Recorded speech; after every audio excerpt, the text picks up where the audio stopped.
the Hungarian DigKomp System to assess and improve the digital competencies of citizens.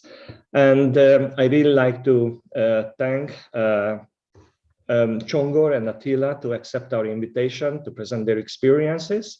And after my brief introduction, I will give the floor to Stefano Kluzer, who is the moderator of the DigKomp community of practice. But because this event is also part of our All Digital Weeks campaign, I would like to say a few words about the campaign.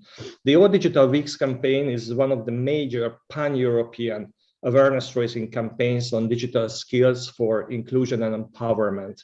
And it's organized by All Digital Network and its member organizations and other partners. And we have been running the campaign since 2010. And since then, we have helped over 1.4 million people to get online for the first time, to enhance their digital skills, really to fully exploit the benefits and the potential of digital transformation. So the campaign every year brings over 100,000 participants from more than 20 countries in exciting online and offline events and training opportunities.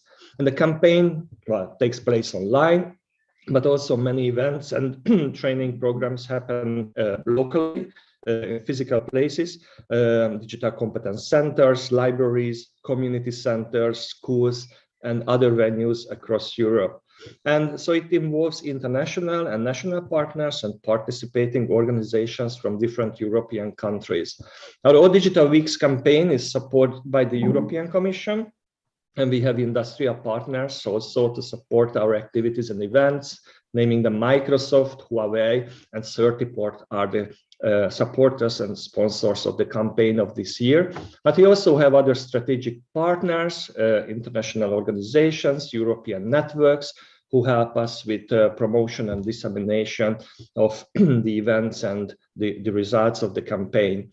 And every week, and this is a 5-week-long campaign from the middle of March until the middle of April, and now we are in the 3rd week of the campaign. And this week, we focus on promoting the use of the European Digital Competence Framework.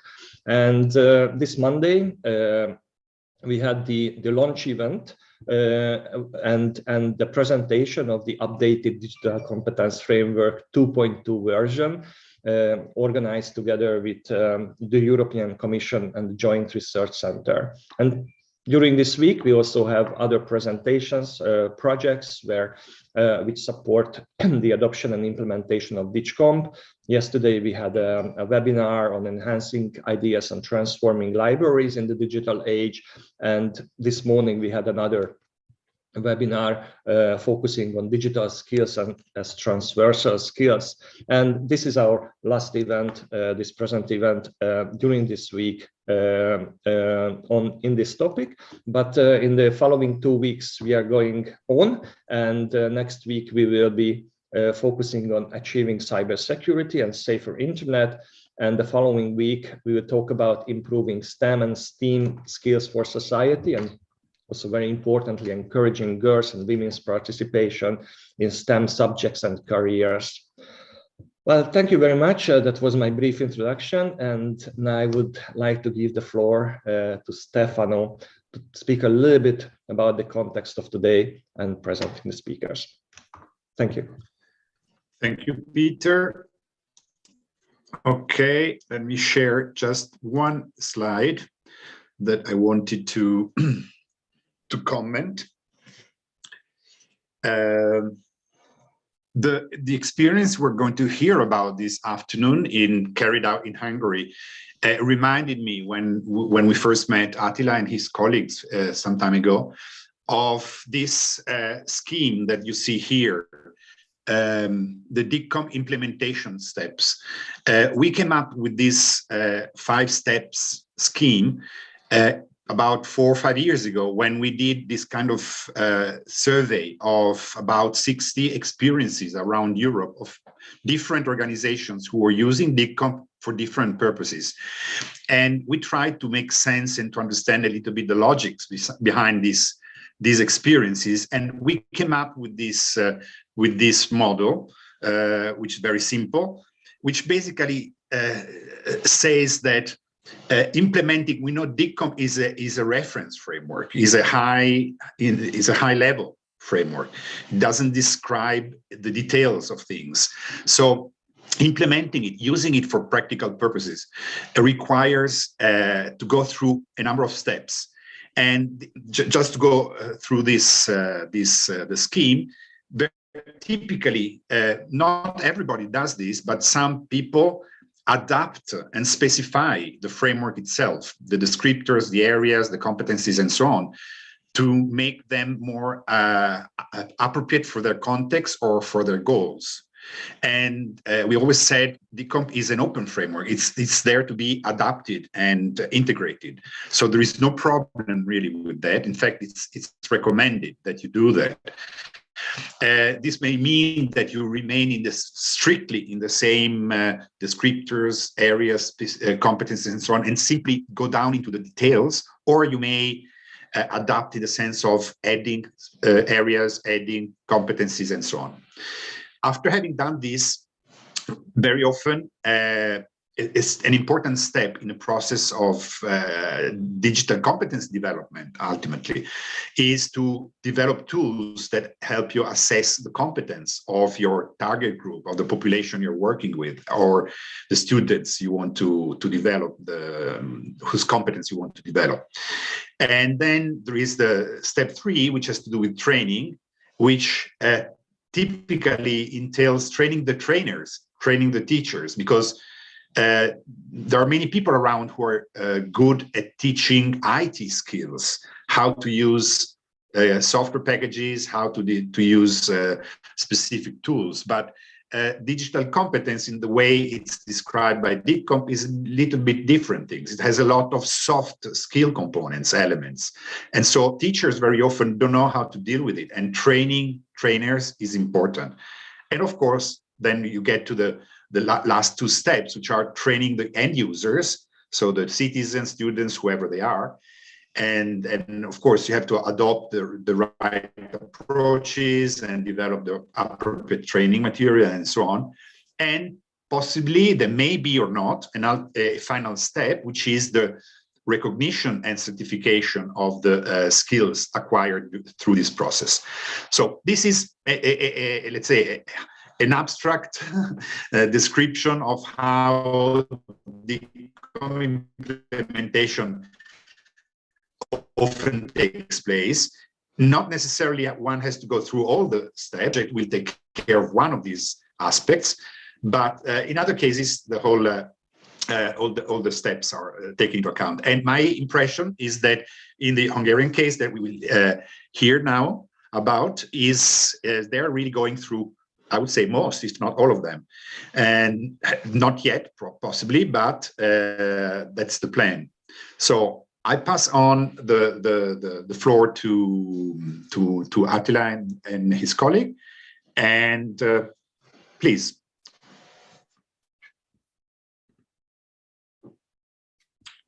Thank you very much, Stefano. I'm just switch on my screen. So that is true. So actually, these are the main steps of our development as well. But you can see today the details as well. So welcome everyone on the behalf of the entire Hungarian DigKomp developmental group.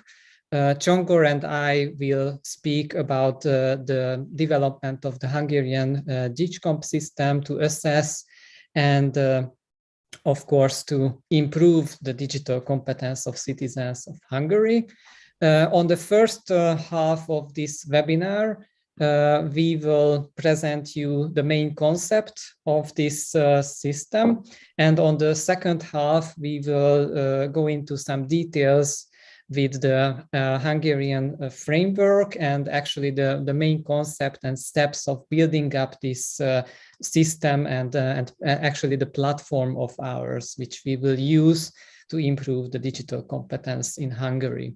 So I don't think that I need to go into details when I tell you that digital technology is changing our world and reshapes education economy, it impacts society and training and the labor market as well.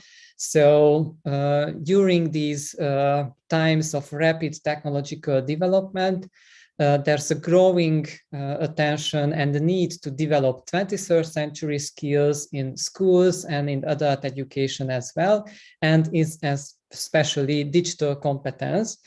And if we think about these times, while some time ago, a person with a high proficiency level of digital competence had a meaningful advantage on the job market, today it is the other way around.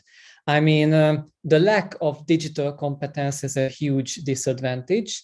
It is a disadvantage in the job market, in education, or in actually everyday life. And when we are talking about a large number of citizens without a basic level of digital competence, it is a huge disadvantage for a whole country of that citizens. So it's also draws back the economic growth, productivity within a country, and it can provide a lot of problems. And the Hungarian government recognized this problem and made a government decree in 2019 about the building of this Hungarian DigKomp system, about this concept and model of this system, and we are starting to actually implementing this system right now, which also supplies this need in Hungary is, of course, the DESI index and the Hungarian DESI index data, which you can see here that we are lagging behind in this index. As you can see, in 2021, we were in the rank of the 23rd of this group, and we were way behind the EU average.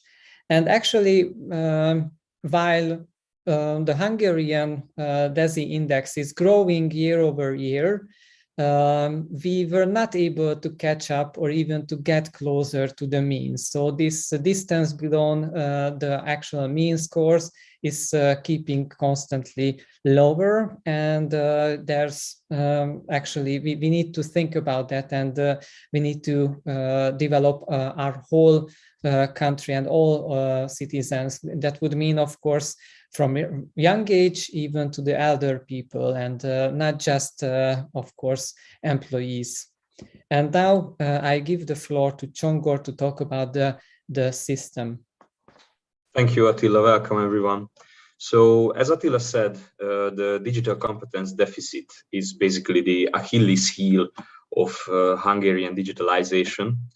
And to change that, we basically knew that we need an effective toolkit to develop our citizens' digital competence.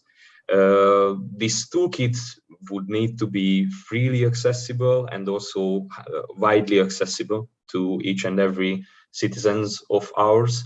Basically, barrier-free, only the language barrier. We imagined only the language barrier would be the difficulty to get into using our system.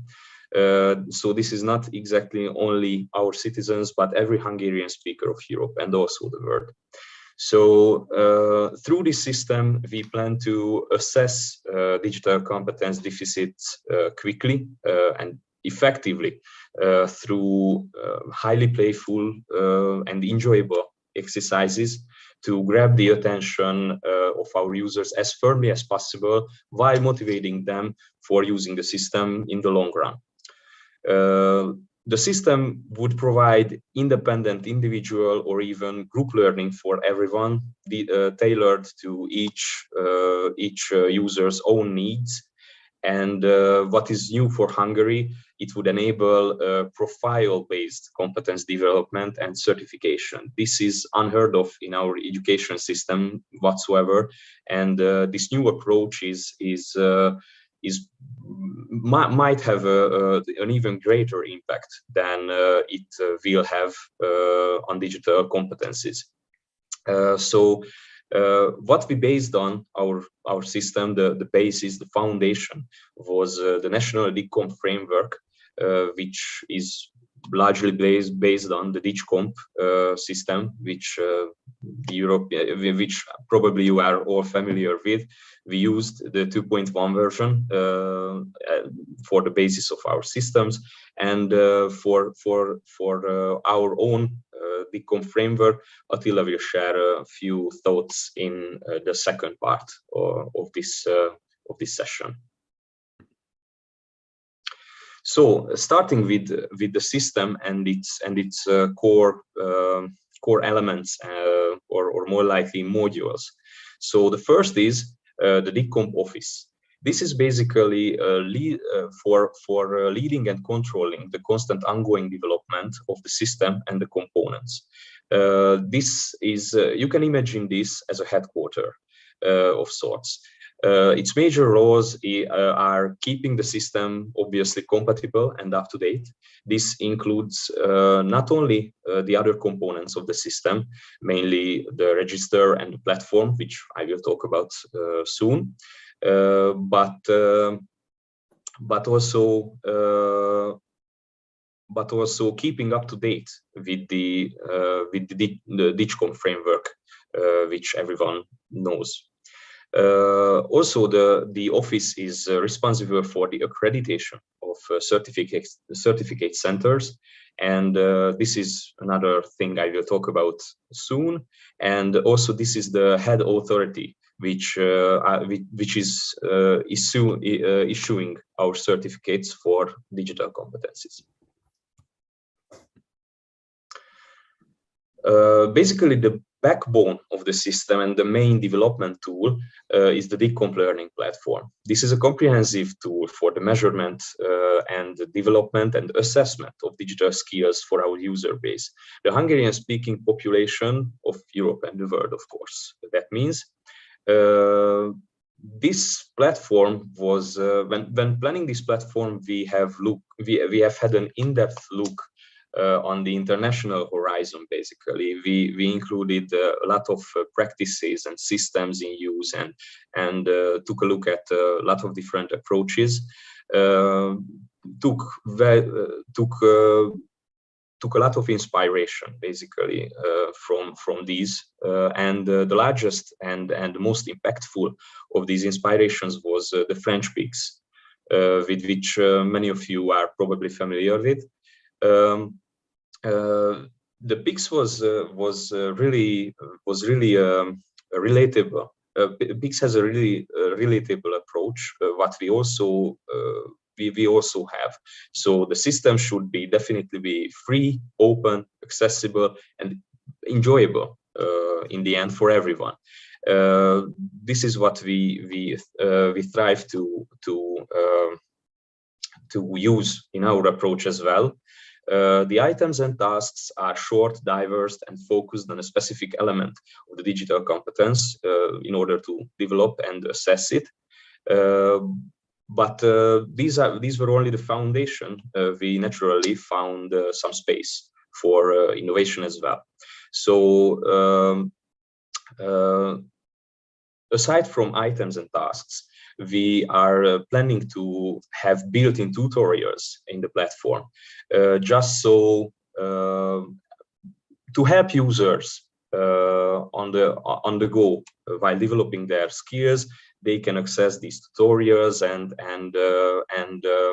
learn while basically assessing their digital competence.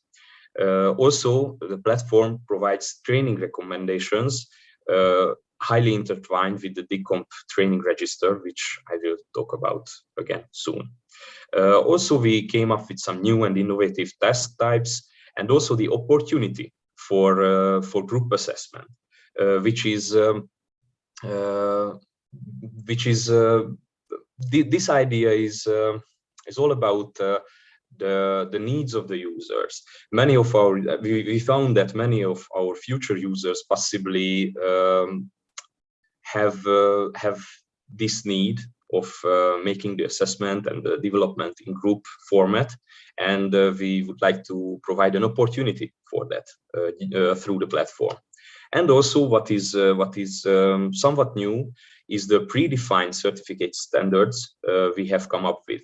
So these are as in the name says, predefined profiles, which basically help us to set goals for our citizens and ourselves on a nationwide level, and also provide some I think some milestones for the companies and also the other employers in Hungary to basically to help them get accommodated before they start to tailor their own qualification needs in the digital competence world. So the next part, the next component are the DigKomp certificate centers. This is just a network of our partners who organize the standardized assessment of digital competence for our target group, basically the main target group, the citizens of Hungary here. This is achieved through diverse partnerships. Our company, the Digital Success Program, has an already established network of the so-called digital success points. These success points are basically trusted to help our citizens in everything digital, and of course this includes digital competence as well. So these points are basically the basis which we build our wider network on.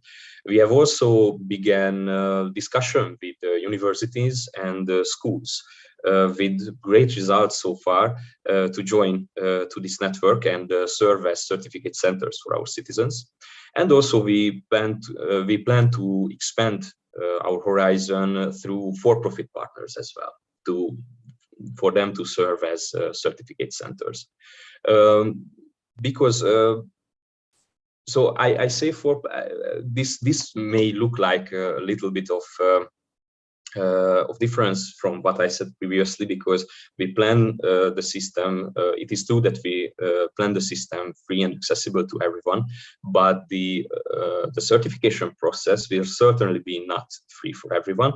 But also we plan to support our citizens who are in need financially through some support. So the process of this standardized assessment is still under construction, but I can share with you a few key points. What is absolutely sure that we are only thinking about in-person certification.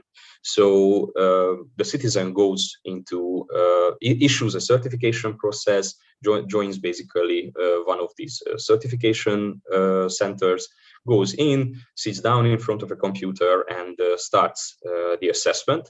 The mean of assessment is the DigKomp learning platform.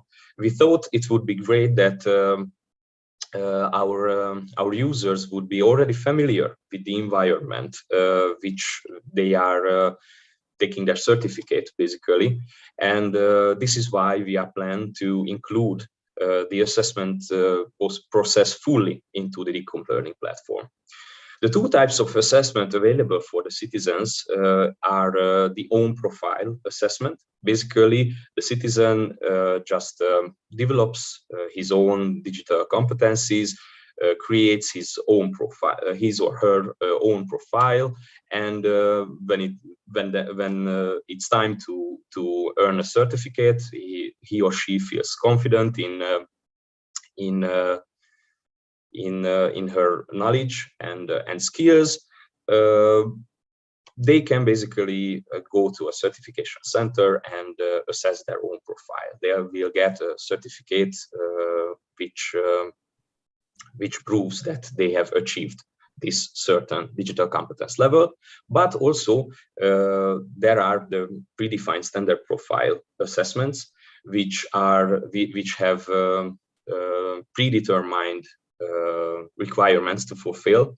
The two types of assessments are very similar, but the predefined standard will get different certification.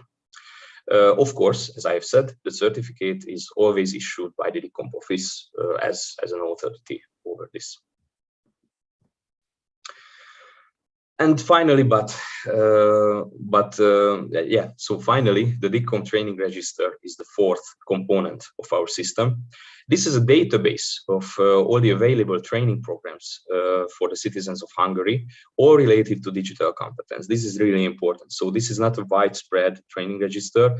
This is basically just for digital competence related programs. It includes formal and non-formal education programs in every level.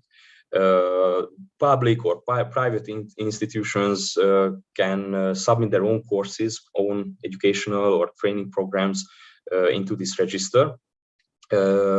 These are accredited by the DigKomp office, of course, and we plan to, through the training register, we plan to cater to our users and our citizens' needs. So we realize that not each and everyone is comfortable with using the DigKomp platform necessarily because of some disabilities or anything like that, or just the personal needs can also account for this need for these kind of programs. So we are planning to implement an effectively and easily sortable database for all of our users, which includes a ranking system, which of course takes into account the user feedback and also some statistics. So basically, this was the end of our first session. I have seen questions popping up in the chat. So maybe start with that, Attila, or? I think I stopped the sharing, and we have 4 or 5 minutes for a short Q&A session if you have questions so far. And we of course we can start with the questions within the chat segment of Zoom. I can read them out loud. So the first question is about the profile-based system, and so profile-based system. What do we mean by that? So if we think about the framework, we have the 5 areas and 21 competencies within, and each competency has, of course, a proficiency level. So a profile would look like that within these 21 competencies, a person can have different levels of proficiencies. Therefore, maybe someone is really good in communication and collaboration, but not so good within content creating. So digital competence is not just a mean of all of the scores. It can differ by person and person. And of course, this is the framework for the citizens. And based on the framework, we are planning to have different frameworks for digital competence framework for professions, for vocations as well. That would also mean that they can certify this one. If you can only think about one, is for example the DigKomp Edu for the teachers and for educators.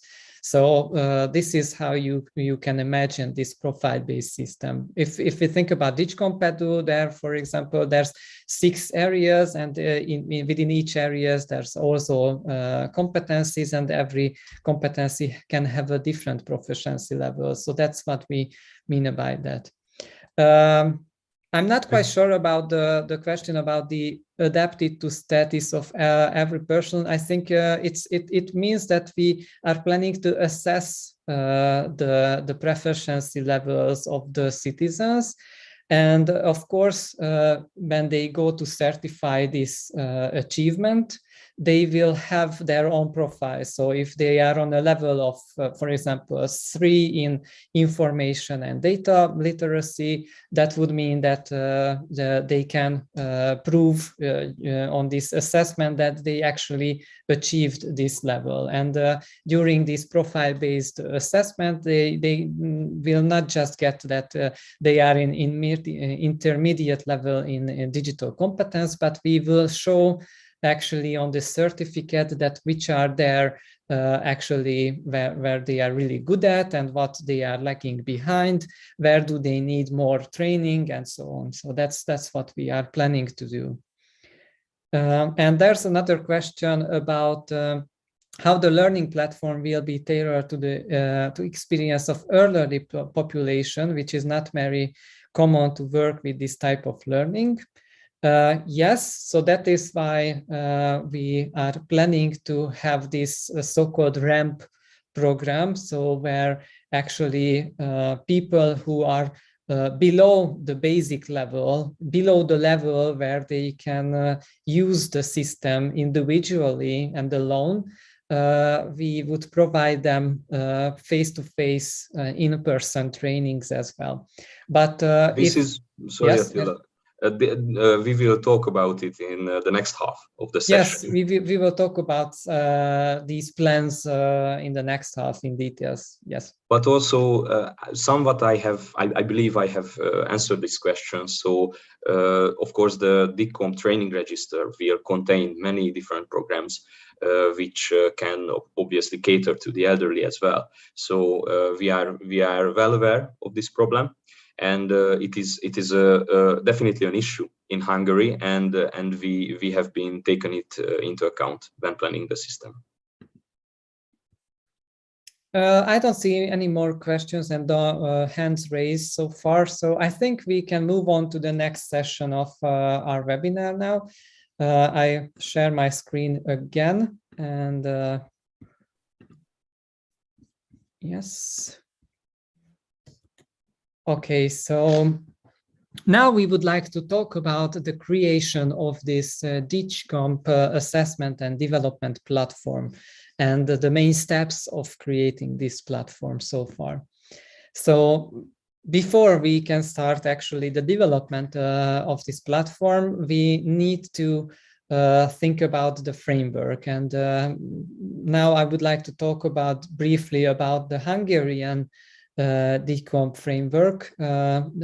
It's of course an adaptation, but it's also an innovation in some form.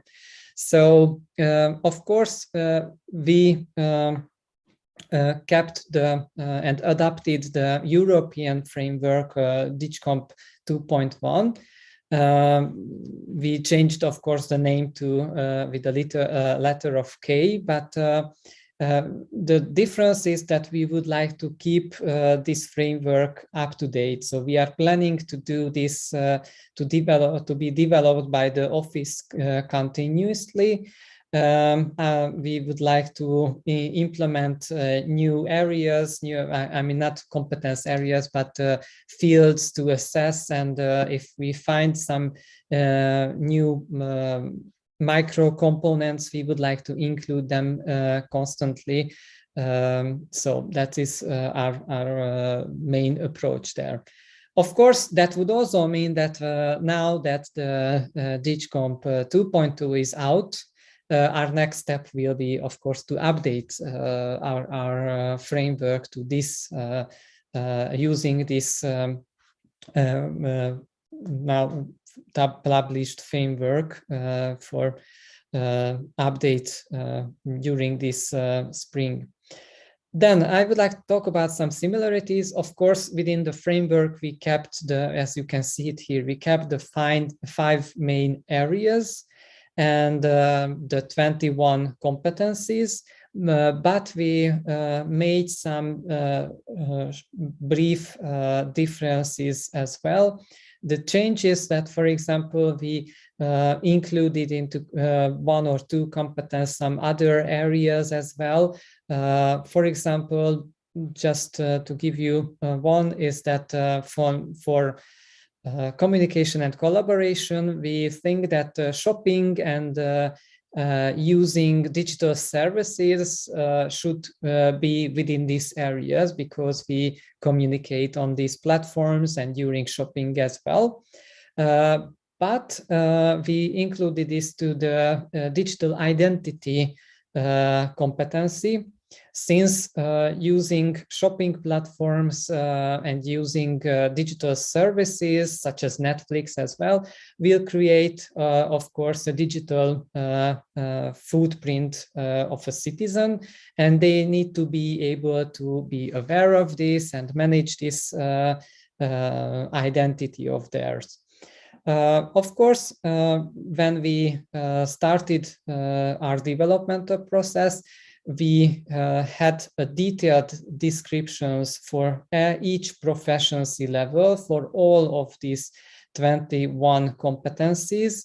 And we created also a very detailed spreadsheet of examples for each rubric within this spreadsheet, which would mean that we created examples for each proficiency level and competencies from everyday life and from the field of work and jobs as well. So it is a very detailed example spreadsheet for ours, and it is a really good basis to create later on real life problems and tasks to solve in our platform. But we also needed to create a kind of a micro components framework and spreadsheet also for the skills, knowledge, and attitude to create, of course, and to have this evaluation process go on to create tasks. So actually, for each proficiency level and competencies, we have a detailed components list of skills, knowledge, and attitudes as well. Now, so that is actually finished. So now we are just to move on to writing the task and creating the item bank. And what I would mean also that when we have these detailed descriptions and components, this also can serve as a basis for sector-specific frameworks in the future, which can be a really great approach to each profession to create their own or sector to create their own framework to based on. Yes, I just forgot to switch the slide. Now I would like to move on to these predefined digital competence profiles for the citizens of Hungary. So as Csongor has already mentioned, we created two profiles for that part. So it is for the basic one and for the plus one. So the citizen basics would mean that we think these proficiency level for these competencies are the necessary levels of digital competence needed to prosper in everyday life. If you can check the numbers here, so for example, we think that information and data literacy and safety is very important on that part to have a higher level of knowledge and competence.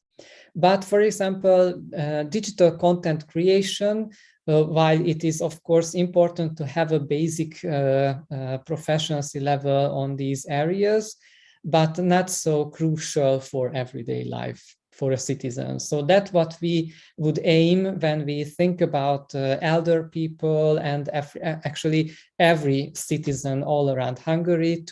Our main goal is to every citizen should read this basics profile.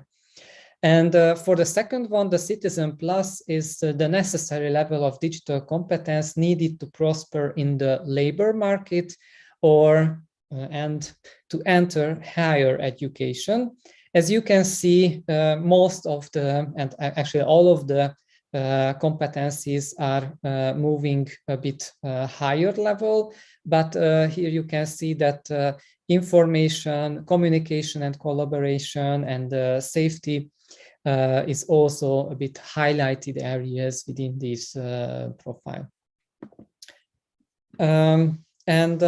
Now to, as we have already mentioned, we are just ahead for the next step to create the actual platform and to write the item bank.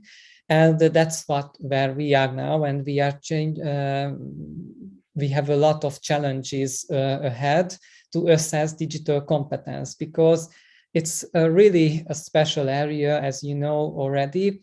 While we have a lot of experience measuring, evaluating other competencies, the speed of the technological development makes digital competence really a special area, because, you know, within digital competence, the knowledge content is changing rapidly. So that's why we are thinking about that the office needs to keep up to date the framework actually, because a certificate from maybe 6 years ago is actually makes no sense within the with these rapid technological development. And of course, it is also a problem that citizens, users use different technological solutions, use different platforms and devices. Someone uses Microsoft, someone uses the Google platform, someone likes Macs.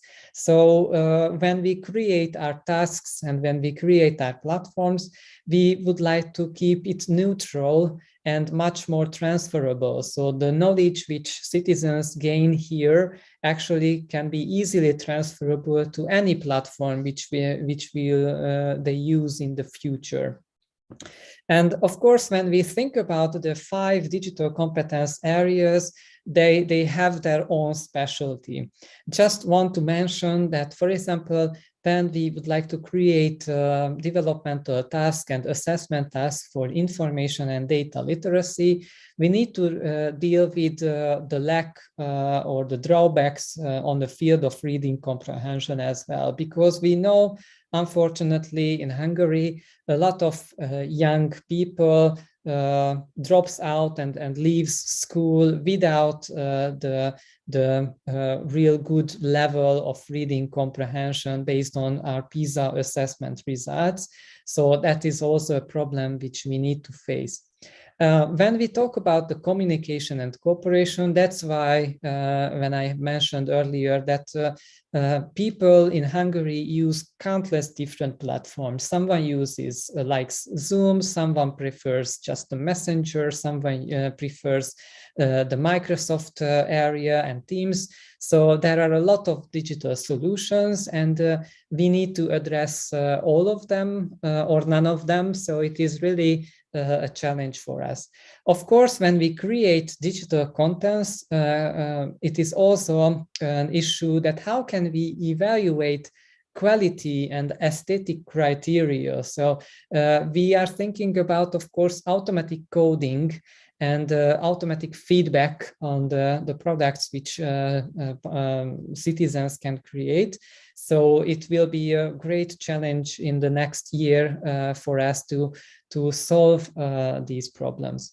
Of course, safety is also an issue, because in everyday life, citizens deal with real situations, and these situations are usually complex, and we need to simulate these real world problems and situations on the field of safety. And of course, when we think about, for example, the well-being field within safety, of course, it is easy to be aware of things, but most of them are actually behavior changes, which is hard to measure actually in a valid form in an automatic within an automatic coding process. And finally, problem solving is also an issue, because, you know, sometimes we can talk about creative problem solving. So it is actually a divergent thinking, not just a convergent thinking process, which would mean that there are possibly more than one right solutions sometime. and which one is better if they all work. So it is also a problem for us to create new tasks for this creative problem-solving area. What I would also like to mention that, of course, we would like to use automatic coding. That would mean that we should prefer closed-ended questions, but sometimes for skills and for knowledge also, open-ended questions can provide and show users higher level of knowledge based on Bloom's taxonomy, and we can only measure sometimes the higher level of knowledge complexity with open-ended questions, but they are hard to code automatically, so there are still some challenges ahead of us on this field. And of course, when we talk about the certifications, we are thinking about that maybe one part of the assessment can be offline, but another part for the practical tasks can be online and like an open book assessment or evaluation, because everyday problems are not, of course, we don't need to solve everyday problems in our workplace without the internet, without the help of the internet. And if someone can solve a problem or answer a complex question based on browsing the internet, and they can solve some issue, that would mean that they could solve this issue in real life as well. So it is also a challenge for us. When we think about the assessment of knowledge, of course, sometimes this is the easiest part of the assessment and development as well, because knowledge of the basic concept can be easily defined, and we can, for lower levels of proficiency, we easily create recognizing tasks such as icons, buttons, or commands, sort out some sequencing and so on. So it is a really great area, but we are facing challenges on the field that when we would like to measure skills on lower levels, whether they have a prerequisite on the field of knowledge first. So we should start with them before we move on to the application parts as well. Here you can see a simple item for knowledge. So we can easily measure these type of knowledge components by using multiple choice items. Here you can see a question about tracking cookies and what are they actually. And if you are just wondering, the answer is 3, a piece of data that is used to track users. So actually, these are easy to create, but what we are thinking about is, of course, the practice. And the practice to assessment of skills and the application of knowledge is a huge challenge for us. So we need to break down the skill components and operations and check whether some components are missing on the field of on the areas of the user knowledge, and we need to address those components to help them to succeed and to move on. Of course, we are planning to have simulation environments basically, but it is a hard job to create, and we think that maybe in the first segment and phase of our work, we will think about some just giving an answer after a sequence of operations. So with closed-ended questions, maybe we can address some issues while we are creating simultaneously these simulation environments also. But because simulation tasks can provide this transferability, so when we create a and simulate, for example, a web browser, or we can simulate an email processor. That would also mean that it can be easily transferable to Mac, to Gmail. If someone uses Outlook in the future, the basic buttons can be simulated, and the practical skills can be measured within a built-up simulation environment as well. Basically, first we are thinking about using simulations on the field of cooperation, because cooperation skill components are hard to measure with just closed-ended questions. Or we can actually not measure them by just closed-ended questions. So it would be really great to have some form of simulations with virtual agents. Of course, safety and problem solving also the place where we need to develop simulation tasks as well. Just an example, so we can easily create, for example, a Zoom call and ask the users to switch on or switch off the camera. So if we have actually created a simulation task, we can use that task to create multiple items. So we can ask them to write in the chat segment, mute themselves, share their screen, and so on. So if we create this simulative environment, the use of this environment is, of course, for multiple items all over the platform. But we are also not talking about just assessment and evaluation. We would like to use this platform as a tool for development of all citizens, and we would like to provide them support to proceed by their optimal challenge and by their individual progress.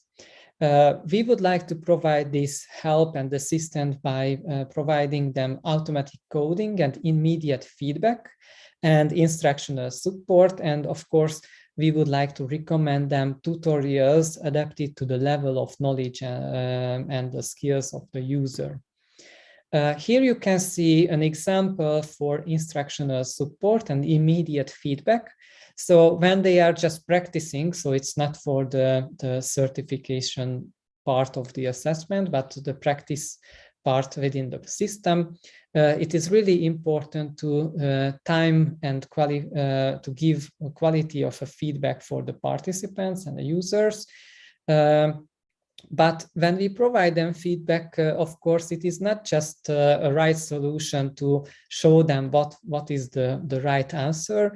We would like to lead them to the right answer by providing them different instructions, different questions, as you can see here, whether they have a missing knowledge component, they maybe don't know just one step of a larger sequence. So that's what we are planning to do, as you can see here. And about the tutorials, we also plan to have a tutorial bank for the areas and for the competencies for different proficiency level, of course, at first for the basic levels, which will be recommended as they proceed. Of course, we can use different forms of tutorials. Each of them has some kind of advantage, some kind of disadvantage. As you can see here, for example, when we talk about text-based and illustrated tutorials, users with low level of reading comprehension can struggle to proceed and use these kind of tutorials. Of course, for them, animations, screen capture videos may be more engaging and helpful. But from our point of view, creating animation and screen capture videos are very time consuming. And later on, if we would like to change and update the framework and the tasks, of course, reanimating a video and having a new screen capture video is, of course, time consuming and cost very much. And to make some changes on a text-based tutorial, it is it's just like that. In a moment, we can do some changes within an illustrated tutorial. So we are planning to use both of them, and we are planning to have animations or videos for lower proficiency levels, and to have them available for the basics profile of the digital competence framework. And now I give the floor back to Csongor now. All right, just to wrap up, I would like to speak a short while about our immediate goals and also the plans and challenges we have in front of ourselves in the future. So you can see listed the current milestones set up for the introduction of our DigKomp system to Hungary and to the world, basically. So where we are now is we have completed our first milestone, which is creating the digital competence framework for the Hungarian citizens, and also the digital competence profiles, the predefined profiles. Next step is, of course, the creation of the DigKomp office as a head authority for development of the system. This will most likely, hopefully, include all of the current members of the development team. And right after, the DigKomp learning platform's development will start, the actual development of its infrastructure. Complete with the tutorial bank, we plan to start with at least 4,000 validated tasks and tutorials, ever expanding, of course, and so on and so on. The training register and expanding the DigKomp certificate centers are also among our long-term goals.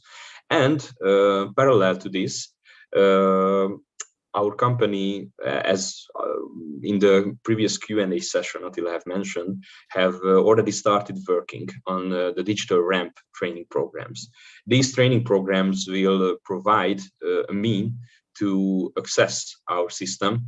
As you can see, the system can prove difficult for our users, part of our user base to use, and to battle this, we basically started to develop these programs.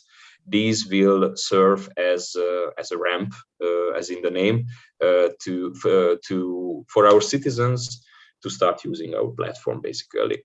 So this is right now it's a two-step program, but we will in the long term also would like to upgrade this to cater to every need, every citizen's own needs. And the challenges before us. So the first is obviously to refine and upgrade our framework for the citizens to DigKomp 2.2. This is because we really would like to be as compatible as possible with the general European consensus, professional consensus. Also, we would like to establish and develop every infrastructure necessary to kickstart the project pilot version for the system.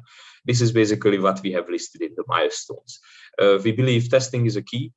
And if every component is working fine, then we can open it to the general public.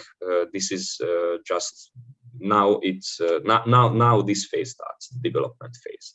So during this, it is also a priority for us to refine the details for the assessment system, because there are still some pretty big question marks in the certification system mainly. So as you can see, we are still debating whether we should use the blockchain technology and to what extent, implementing some kind of a badge system to support the motivation and the gamification end of our system, and mainly the platform, the learning platform.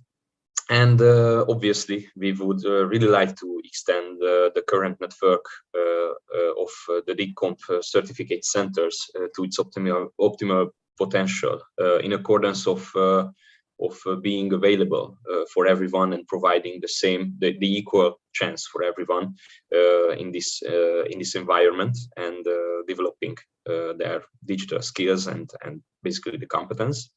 And of course, we are always looking for new partners, international and inland as well. So every cooperation, exchange of experience are welcome. And we also have visited the BET convention recently in London. It was an intense experience. We liked it a lot, and it was great to indulge in the professional world of our international colleagues.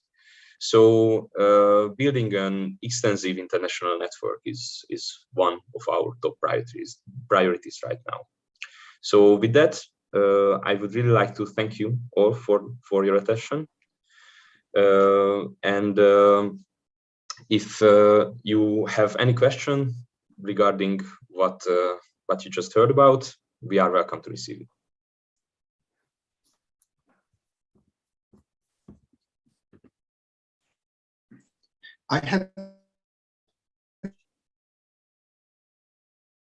We can't really hear you, Stefano. A question about the ramp. Can't hear me? It's okay now. Now it's okay. Okay, sorry. I was wondering if you have an estimate of how many people, which percentage of your target population will have to go through the ramp program. Is that a small minority, or are we talking about, I don't know, hundreds of thousands of people? I don't know the statistics on the population in Hungary, what numbers you have in mind, but I was curious about that. So we are planning the ramp is planned on a small scale launch, definitely a small scale launch, like a pilot project. And if it's successful, then we plan to expand it.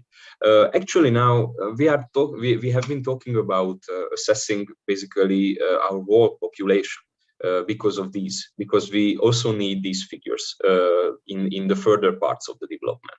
So there have been talks that if we could get a representative statistic about this, because the ramp and also the platform would require such numbers. Unfortunately, currently we don't really have them, but we are planning to issue such a nationwide assessment. We also had some questions in the chat, as I see. So the first. Thank you. Yes. So the first, based on digital competency index of the Eurostat, do you set a specific target to achieve for every age group to achieve EU's overall goal, 80% for basic skills for all population? Yeah. So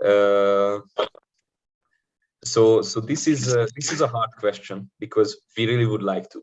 But as I have said before, no, the numbers we have, the current statistics are not enough to plan this out, to iron this out in details. So currently there are some questions still, but obviously we know about the EU goal, and we also trying to do our best to participate and basically fulfill the strategy, the numbers in the strategy.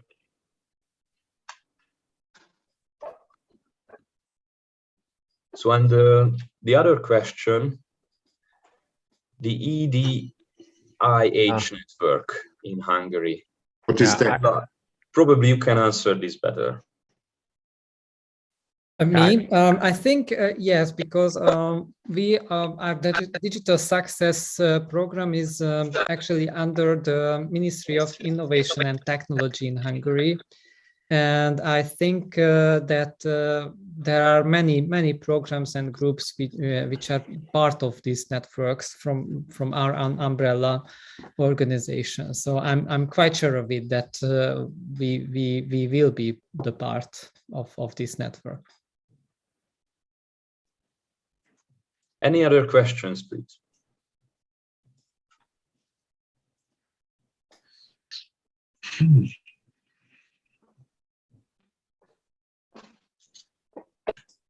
I would say. And if you liked our presentation and you are interested about our work, please feel free really to contact us later. We are currently finding, of course, partners who are dealing with similar issues, who has the same challenges as us. So it is really a great opportunity to us to participate on this event. So I really would like to thank you, Stefano, for this invitation, and of course the All Digital Group to organizing this opportunity for us, for our group to present. So thank you very much again. Yeah, thank you so much. It would be great if you posted the presentation yourself on the